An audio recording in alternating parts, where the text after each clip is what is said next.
Bom dia, graça e paz. Estamos aqui mais um domingo para trazer mais uma aula da Escola Dominical para os irmãos. Quero agradecer a Deus aí primeiramente, podemos estar aqui. Eu sempre vejo como uma oportunidade que a gente pode estar trazendo sobre a vida dos irmãos. Hoje nós vamos falar sobre uma situação ocorrida na Bíblia que é muito interessante e que houve muitas discussões sobre ela, principalmente no meio científico, né, para provar a existência. Mas como tudo na Bíblia nós sabemos é verdadeiro e cremos assim, né? Apesar das pessoas cientistas, estudiosos, todo tipo de pessoas tentarem provar o contrário, a gente continua acreditando e não há condições e não encontram provas suficientes para isso. Queria falar com os irmãos hoje sobre a vida de Noé. Tem um texto em Mateus 24:38 que diz: Como foi nos dias de Noé, assim também será na vinda do filho da vinda do Filho do Homem. Como foi nos dias de Noé? O que aconteceu nos dias de Noé que ainda vai acontecer de novo? Ou o que ele estava querendo dizer com isso e chamar a nossa atenção? O que foi importante? Nos dias de Noé aconteceu o dilúvio, uma enchente de proporções tais que exterminou, né, toda a raça humana e salvou, e dos animais também, e salvou apenas os que estavam dentro da arca, Noé e sua família, 8 pessoas. Queria ler um texto com vocês, Gênesis 6, verso 1 até o 9. Podem abrir as suas Bíblias aí, te aguarda. Gênesis 6, versículo do 1 até o 9. Diz assim a palavra do Senhor: Como se foram multiplicando os homens na terra, lhe nasceram filhas. Vendo os filhos de Deus que as filhas dos homens eram formosas, tomaram para si mulheres, as que entre todas mais lhe agradaram. Então disse o Senhor: O meu espírito não agirá para sempre no homem, pois este é carnal, e os seus dias serão 120 anos. Bom, né? 120 anos estava bom, né? Hoje, chegar a 100 é um milagre. E aquele dia ele abaixou para 120 anos. Os homens viviam 800, 900, 500, 700 anos, né? Se continuarmos lendo aqui depois de Gênesis, se você for ler, as descendências deles viviam 120 anos e tinham filhos e filhas depois. Ora, naquele tempo havia gigantes na terra e também depois, quando os filhos de Deus possuíram as filhas dos homens, as quais lhe deram filhos. Estes foram valentes, varões de renome na antiguidade. Viu o Senhor que a maldade do homem se havia multiplicado na terra, e que era continuamente mal todo o desígnio do seu coração. Então se arrependeu o Senhor de ter feito o homem na terra, e isso lhe pesou no coração. Disse o Senhor: Farei desaparecer da face da terra o homem que criei, o homem e o animal, os répteis e as aves dos céus, porque me arrependo de os haver feito. Porém Noé achou graça diante do Senhor. Eis a história de Noé. Noé era homem justo e íntegro entre os seus contemporâneos. Noé andava com Deus. Apesar dele ter esse testemunho, né? Deus fala aqui em cima, né? Me arrependo de os haver feito. A atitude do ser humano, do homem que Deus havia criado para ser perfeito, no jardim do Éden, através de Adão, depois ela vem com o tempo se corromper. A partir do pecado, tudo mudou na vida do homem. Mas nós vemos que essa atitude, né, dele e de toda a humanidade aqui trouxe esse, digamos assim, desgosto para Deus. Porque o homem não estava fazendo mais, seguindo as orientações de Deus, fazendo aquilo que trazia prazer para Deus. O motivo pelo qual ele foi criado, não é? E a gente vê que essa situação ela é um pouco comum nos dias de hoje, ainda ocorre. O que aconteceu nesses dias, como foi nos dias de Noé, que merece nossa atenção para que a gente possa estudar hoje, aprender e ver quais foram os acontecimentos para que isso não venha acontecer de novo. Acontecer novamente, vai acontecer, mas não da mesma forma, como a Bíblia mesmo nos garante e nos ensina. Será diferente. Quais fatos bíblicos, primeiro, são verdadeiros? Essa é uma questão que a gente precisa entender um pouco, porque há muita controvérsia em cima do dilúvio. Alguns não acreditam, né? Várias vezes eles tentam provar que o dilúvio não existiu. Mas cada vez mais que eles tentam provar algo contrário ao que está na Bíblia, a Bíblia se prova, se mostra verdadeira. No meu entender, os fatos bíblicos, todos eles são verdadeiros, todos os acontecimentos. Eu creio assim. Até porque, apesar deles tentarem, né, nunca conseguiram desmentir nenhum fato ocorrido na Bíblia.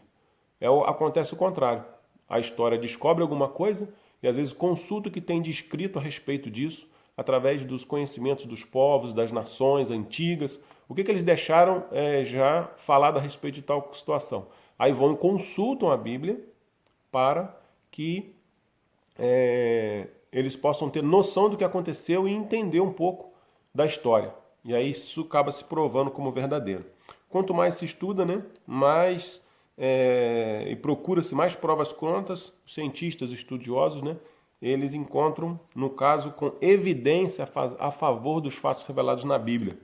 No caso de dilúvio e inundação universal, há pelo menos 5 relatos de grandes nações, povos da época que foram importantes, que relatam em seus estudos, em suas crenças, né, em seus conhecimentos passados de geração para geração, que houve um dilúvio, com as suas devidas adaptações culturais.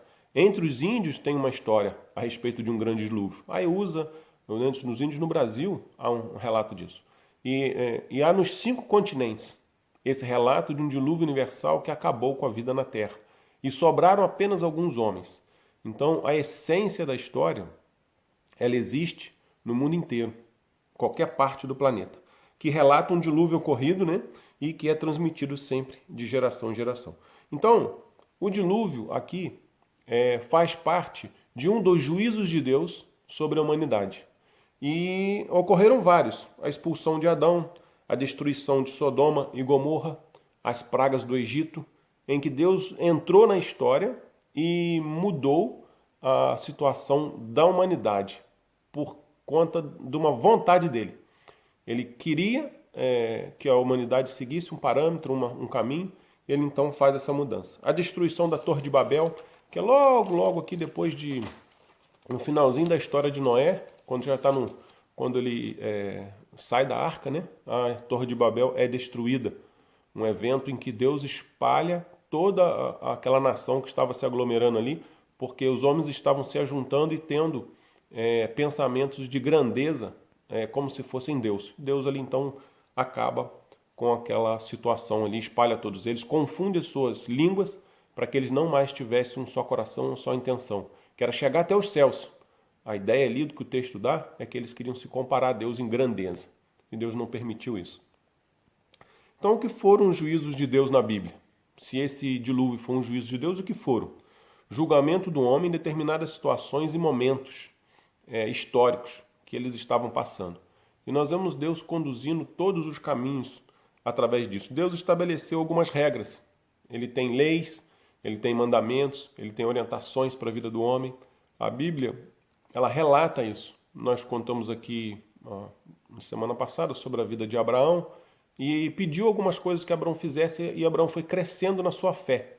E esse crescimento dele foi passo a passo.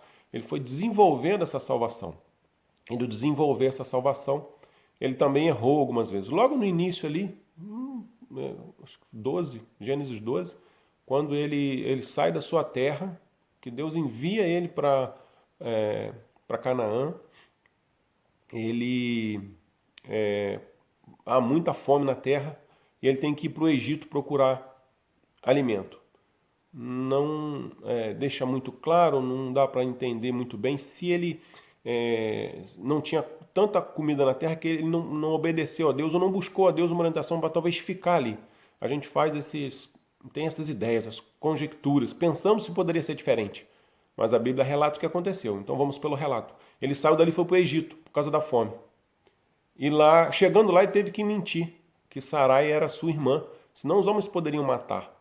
E aí ele desobedece a Deus. Não deveria ter ido para o Egito. Deus não mandou ele para o Egito. Aí lá ele teve que agir de uma forma errada. Então Deus deixa algumas situações para a gente, conselhos, mandamentos. Quando a humanidade descumpre isso de uma forma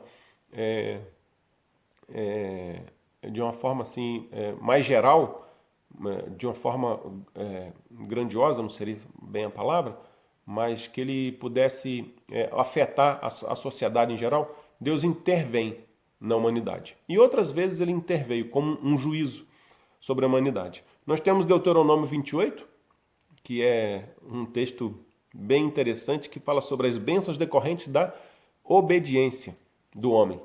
E ele continua válido hoje. Se você obedecer a Deus, você vai ser abençoado. Mas o contrário também é verdadeiro.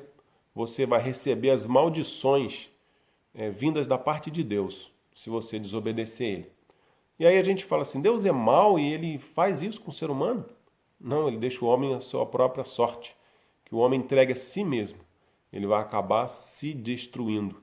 Destruindo o seu corpo físico, destruindo as coisas à sua volta. Ele vai deteriorando as coisas à sua volta. Quando nós nos afastamos de Deus, deixamos o pecado, o nosso próprio coração, o nosso próprio sentimento, o nosso próprio desejo, a minha própria vontade, sem seguir as orientações de Deus, eu acabo me destruindo. É o que a gente vê. Isso vê-se hoje, né? Alguém entrega a si mesmo, que deixa se dominar por algum sentimento de desejo. Vamos falar sobre algum vício. Por exemplo, se a pessoa gosta de beber e deixar a bebida tomar conta dele, qual o caminho dele? Ele acaba com tudo. Se o homem gosta de... É uma das coisas que nós vamos falar aqui como uma das causas do dilúvio. De sexo. Ele pode ser casado, pode não ser. Se ele se enveredar por esse caminho, ele destrói a sua família, ele destrói o seu patrimônio, ele destrói a sociedade em volta dele, as coisas que ele tem em volta dele vão se deteriorando porque ele começa a mentir, ele começa a criar situações se envolvendo em coisas que são erradas diante do que Deus tem nos ensinado.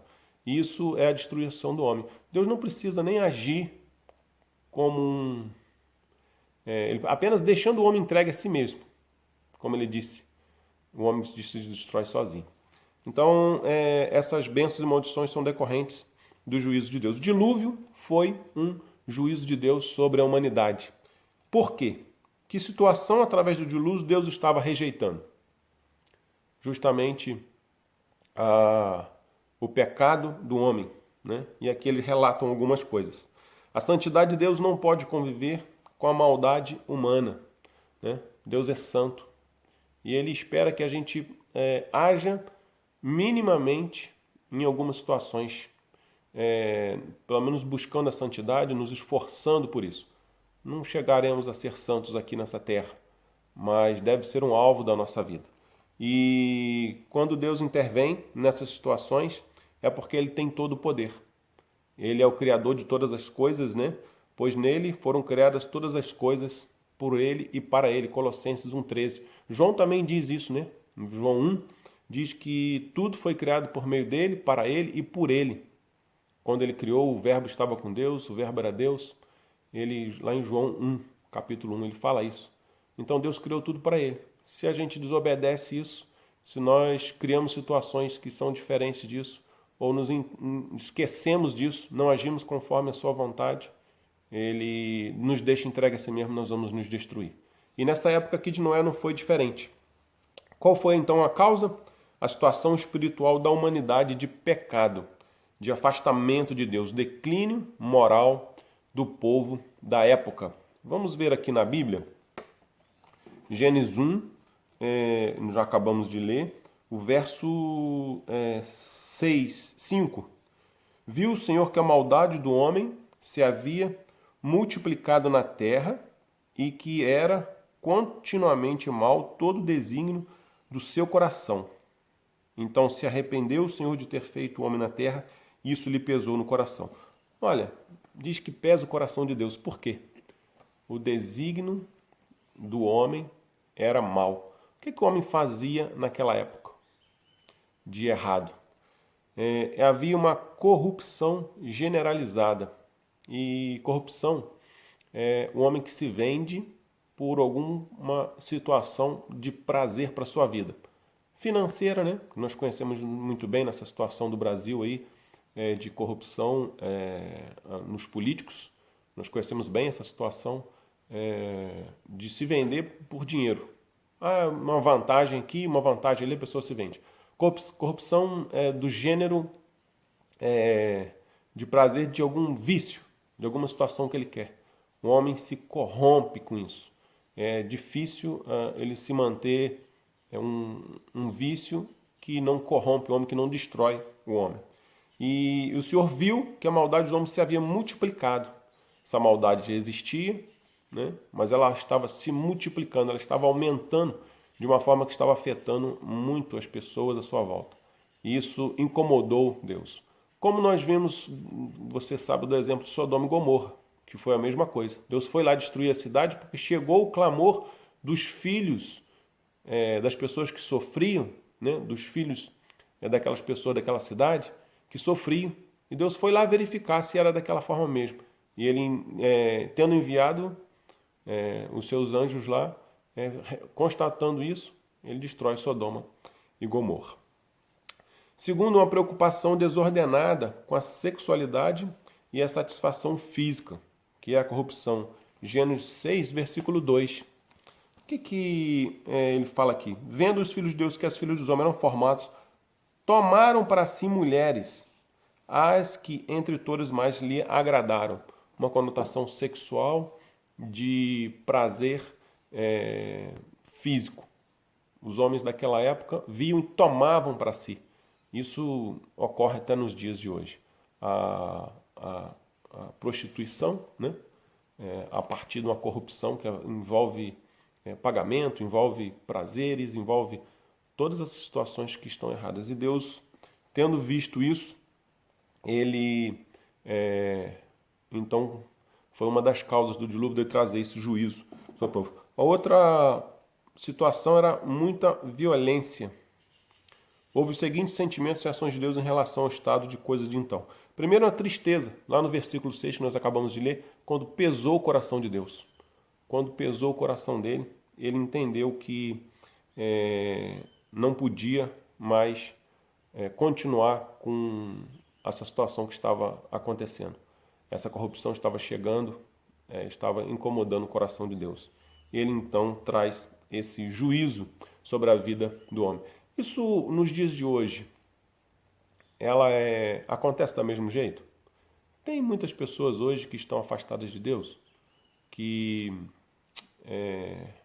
não acreditam, que às vezes estão na igreja, mas não acreditam em tudo que todos os ensinamentos de Deus, não que a gente ensina, não ia dizer isso, mas o certo seria dizer o que a Bíblia nos ensina. A gente é apenas um canal de transmissão disso. A palavra, ela por si só se mantém. Mesmo que uma grande autoridade, se um pastor que é possível, né, e passível, e ele pode cair, né, e pode errar, pecar, ele invalida a palavra? Não. Eu posso errar, posso pecar, invalida a palavra do que eu digo? Não. Se eu prego uma coisa hoje e amanhã eu cair nessa mesma coisa que eu prego hoje, isso não invalida a palavra de Deus. Eu apenas sou um canal nessa transmissão da vontade de Deus. Então, ela continua sendo verdadeira, continua tendo a sua validade, independente de quem prega, porque não é a minha palavra, é a palavra de Deus, a gente só transmite ela. Isso hoje tem sido levado em consideração? Ou as pessoas estão afastadas de Deus? Continuam afastadas da vontade de Deus? Esse juízo de Deus ele já foi trago uma vez, né? Ele será trazido de novo, né? Desculpe o português. Será trazido de novo uma segunda vez. Ele veio, destruição mesmo de toda a humanidade ocorreu no dilúvio. Por isso é um evento importante. Ele como que começa de novo com uma nova família. Ele tem esse mesmo sentimento por algumas pessoas na Bíblia, alguns personagens bíblicos. Por Abraão, né? Por Jó, que era um homem íntegro, reto, foi testado. E Deus estava preparando toda a humanidade para receber Jesus. O próximo juízo de Deus, né? Como nós lemos lá em Marcos 24, 38. Assim como foi nos dias de Noé. Vamos ler o texto? Marcos 24, 38. Mateus, desculpa, estou errado. Mateus 24, 38. Que essa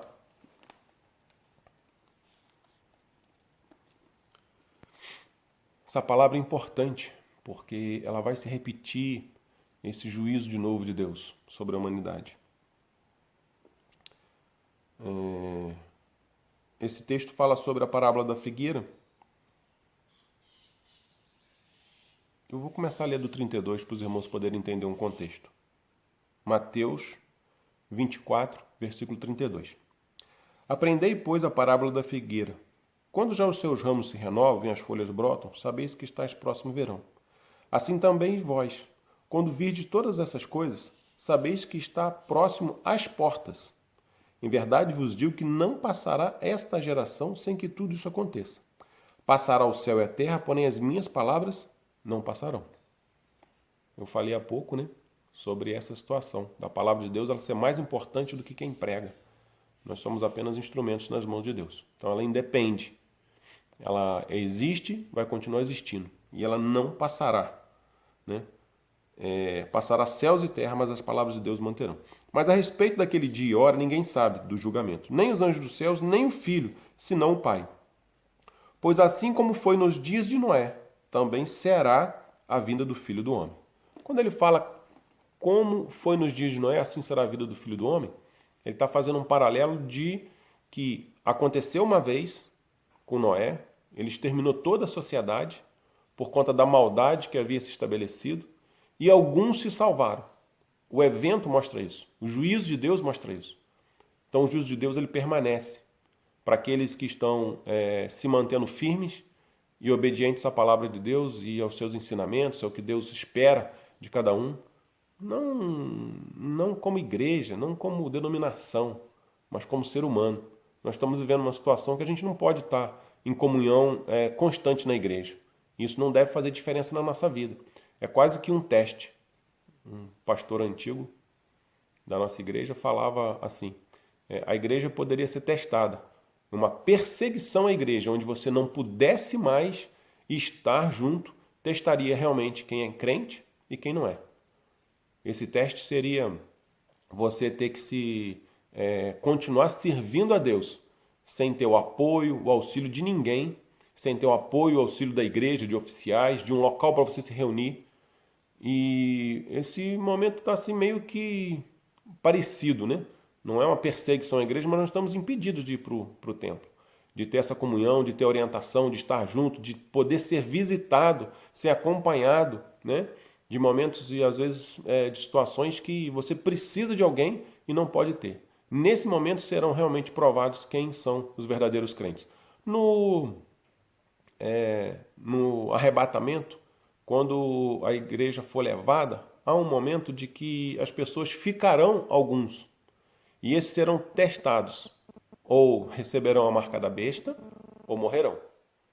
E aí esse será um momento crucial para você dizer, eu sou cristão, eu sou crente, eu sirvo a Jesus, eu não nego a Jesus. Ou eu vou permitir então e aceitar as orientações daquela época quando vierem. Que é a marca da besta, Que é servir ao diabo, que é negar que Deus é o meu Senhor, que é o único Senhor que existe, que Jesus é o seu Filho que morreu na cruz para dar a vida por mim. Então esse julgamento virá novamente. Que julgamento é esse? É quando Jesus voltar. Vai ser justamente nesse momento. Então esse tempo, ele virá. Como foi nos dias de Noé, assim será nos dias da vinda do Filho do Homem. Quando Jesus voltar, nós iremos ser novamente julgados por Deus. Será o julgamento final, o último julgamento sobre a humanidade. Quando Deus vai exterminar, da face da terra todo o mal. Se o homem vai voltar a pecar de novo? Não sei. Eu creio que não, porque se formos transformados, esse corpo carnal, que é ele que ele tem esses desejos, a nossa carne que tem o desejo, que é o pecado, o homem carnal, então nós não pecaremos nunca mais. Viveremos com o Senhor numa santidade eterna. Então é o nosso desejo, é o nosso alvo, é o que nós esperamos, é a esperança que nós temos de poder viver assim. Mas até lá, nós precisamos manter a nossa santidade aqui. a ideia do juízo final, que ele faz esse paralelo aqui, é bem comum nos dias de hoje, né? A gente entender e ver toda essa situação de pecado, de erro da vida do ser humano. Esse foi um juízo que houve sobre toda a humanidade e se salvou alguns. Vamos fazer os paralelos aqui e as comparações. Há muitas pessoas pecando hoje? Sim. Quanto? Não dá para saber, né? Mas há muitos que estão seguindo as orientações de Deus? Sim. Né? Muitos estão na igreja. Muitos estão servindo ao Senhor. Quando nós falamos na igreja, é por causa de ter uma situação que a gente entende como benéfica, como benefício, como auxílio para que você possa se manter em santidade. Vamos só fazer uma pergunta assim. Você em casa, hoje, você lê a Bíblia? Em casa, você ora todos os dias? Você lembra de Deus?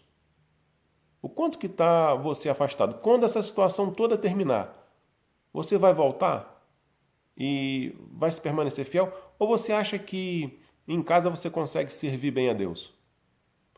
Eu sinto saudade de estar na igreja por causa da comunhão, do auxílio que é prestado quando todos estão juntos, né?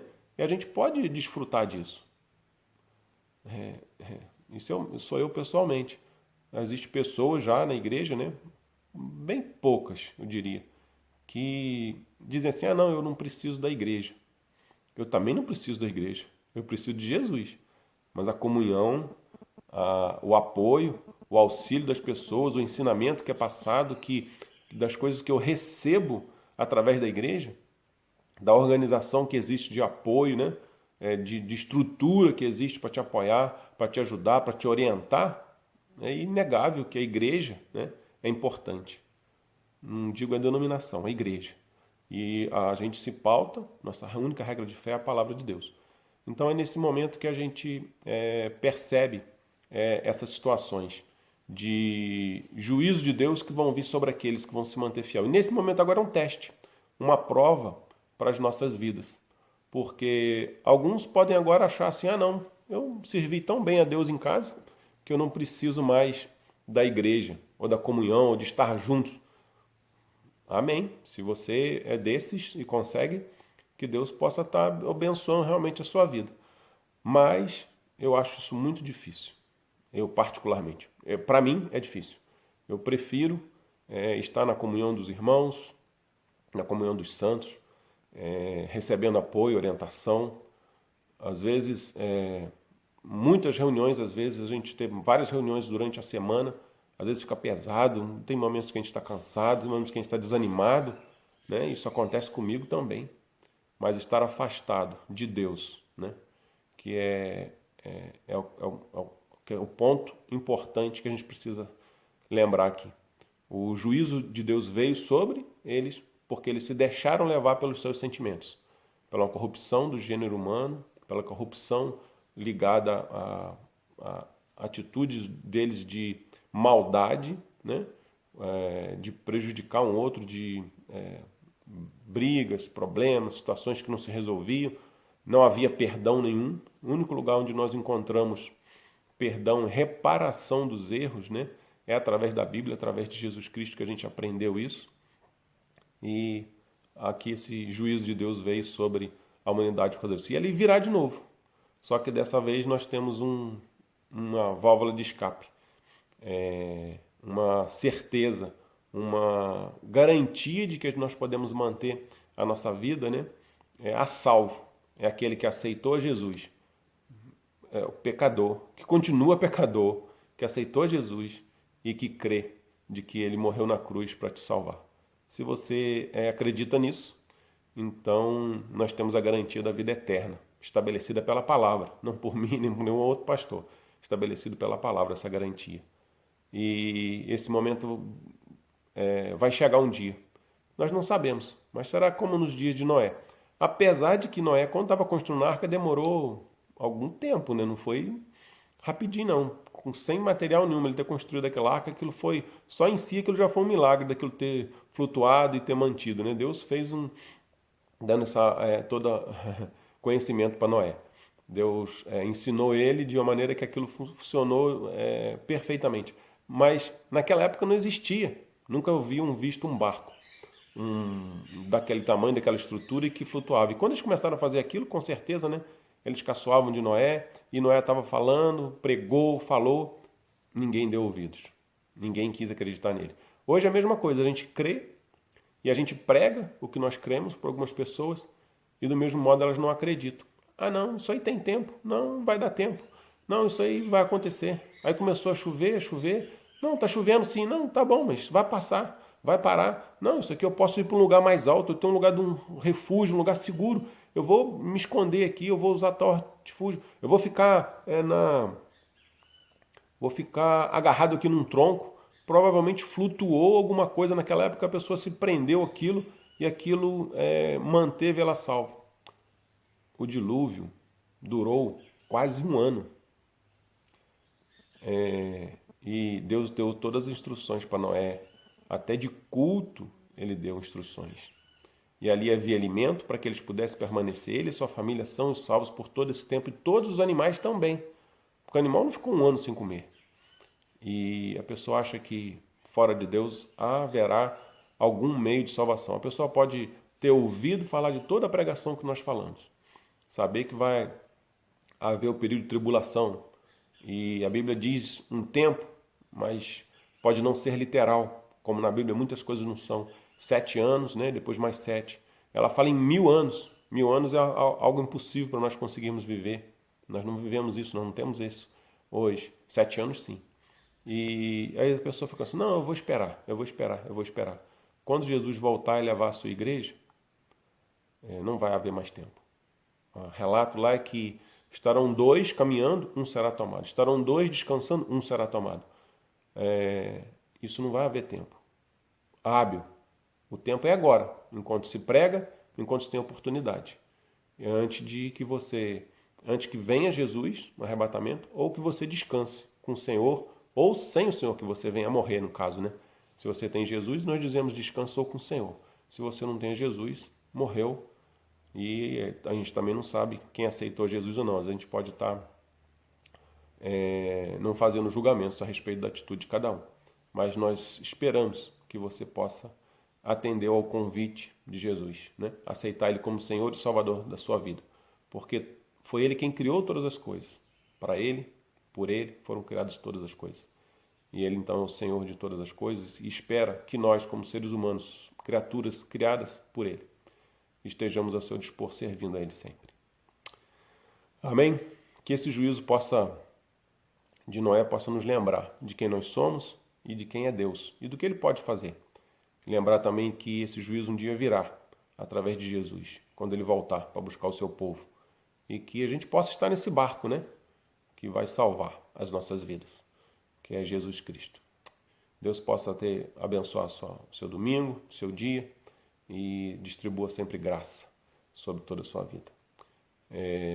Uma menção que eu gostaria de fazer, né? Pensei em fazer no início, mas pela vida do nosso querido presbítero Francisco Quinta, que veio a falecer ontem. E desejamos que Deus possa confortar o coração de toda a família, né?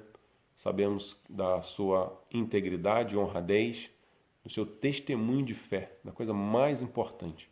Isso que eu via nele, do seu testemunho de fé. Um homem íntegro, reto, temente a Deus, como Noé, como Jó, como Deus deu testemunho. E esse testemunho eu sei que Deus tem dado através da vida dele. Que ele também recebeu esse testemunho de Deus, essa comparação. Deus conforte a família e abençoe a todos. Amém? Obrigado pela sua atenção. Tenha um ótimo domingo.